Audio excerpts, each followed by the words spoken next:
I put this mind map together um, about personality.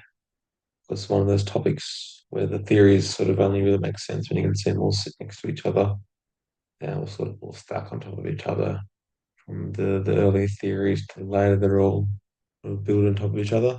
So I wanted something that let me compare all the four big approaches at a glance instead of separating them into four different chapters. And I started with the central idea that personality is enduring pattern of behavior that makes a person recognizably themselves over time, and everything branches off that because the four theories are really just different answers to the same question.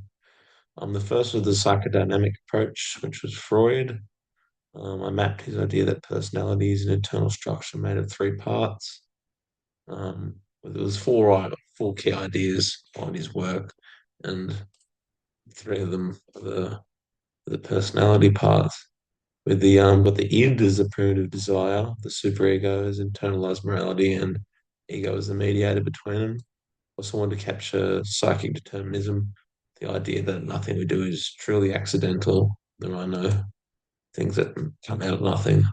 And then another one of Freud's core ideas was the psychosexual stages, where too much or too little gratification in childhood from various different sources sort of fixes a person, a particular character. And I'm laying out all different stages in their own little sections with brief cause and effect. Um, really helped me understand it, with the anal, phallic, oral, genital, and latency sort of different psychosexual stages. The second branch I looked into is the behavioral and social learning approach. I kept this one relatively short because because that reflects the theory itself pretty much that behaviorists like Watson and Skinner, there's no hidden structure, is what I gleaned. And that personality is simply what we've learned. Sitting next to Freud made it a contrast because Freud had all these really deep sort of moral frameworks, and then behaviorists like Watson and Skinner that all personality is just from the behavior of social learning. And then the third branch I had was the humanistic approach, is where I shifted to this is sort of a much more optimistic view of people, with Rogers and Maslow emphasizing free will and the actualizing tendency, which is the inner drive to become your fullest self. And I map the idea that internal conflict comes from the gap between the ideal self and the real self. That gap can lead to, depressions and anxieties and stuff like that. Also wanted Rogers' three pillars on there: the empathetic understanding, unconditional positive regard, and congruence. Um, along with the common criticism that this approach relies on secularism, like there's an easily critiqued thing that is too optimistic of human desires.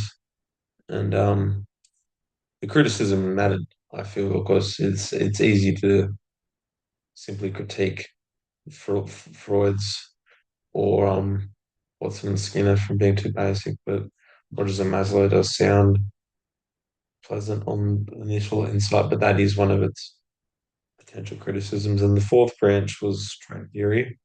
It comes at a different angle again, so I have that separate. And it's the personalities building blocks called traits. I know how Alport and Eidbert started with around 4,500 traits. So there was multiple other different pioneers in trait theory, but it was massively condensed down into the most popular trait model called Ocean, or the Big Five, which is openness, conscientiousness, agreeableness, extroversion, and neuroticism. I gave a sort of brief outline of the traits listed there. And the reason I built it this way was with one central sort of explanation of what personality constitutes, which is enduring patterns of behavior. And that sort of gave me the option to look into deeper sort of theories. And they were disagreeing on the basics of human nature, determinism, learning, free will, and seeing that side by side was very beneficial to my memory of the whole concept.